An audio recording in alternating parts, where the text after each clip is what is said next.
Meaning of disassembler. Disassembler. Disassembler. Disassembler. Disassembler. A disassembler is a software tool that transforms executable machine code into assembly language, which is easier for humans to read and understand.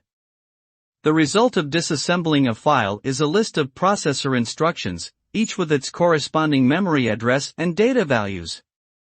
This enables programmers to reverse engineer compiled software and gain insight into its functionality, as well as identify any potential security vulnerabilities. Disassemblers are commonly used for debugging, malware analysis, and software development purposes.